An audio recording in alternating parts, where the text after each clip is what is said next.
नमस्कार, आमों से प्रणाम। मेरा नाम है डॉक्टर संतोष पाठक। आज हम जानेंगे ग्रेनोपाइल कैप्सूल के बारे में। ग्रेनोपाइल जो पाइल्स के पेशेंट है, फिशर के पेशेंट है, फिस्टुला के पेशेंट है या जिन्हें गुद भाग से रक्तस्राव की शिकायत होती है, गुद भाग में जलन यानी एनस रीजन में जलन की शिकायत होती है या बद्धकोष्ठता, अम्लपित्त की शिकायत होती है, भगेंद्र, खूनी बवासीर या सादा बवासीर, इन सारी बीमारियों में हम ग्रेनोपाइल कैप्सूल का उपयोग कर सकते हैं।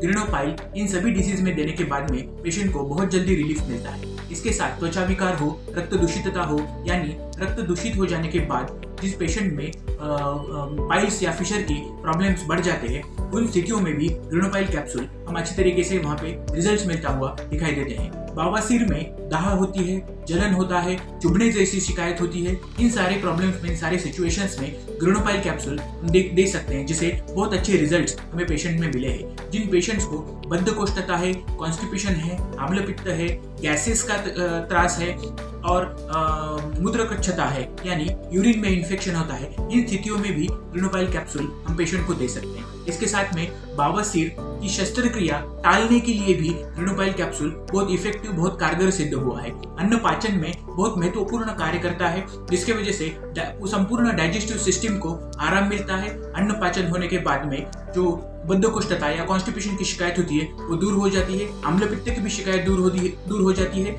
इंडाइजेशन है, गैस्ट्रिक डिस्कम्फर्ट है, गैसेस की तकलीफ है, इन सारी सिचुएशन में भी ग्रेनोपाइल कैप्सूल हम दे सकते हैं। ग्रेनोपाइल में हिरडा, बेहेडा, आंवला, दारू हल्दी और चेबुलेनिक एसिड जैसी बहुत महत्वपूर्ण द्रव्य हैं जो हमारे डाइजेस्टिव सिस्टम को बेहतर से बेहतर बनाए जाते हैं। तो ग्रेनोपाइल कैप्सूल हम दिन में 3 बार गुनगुने पानी के साथ ले सकते हैं खाने के उपरांत। नमस्कार।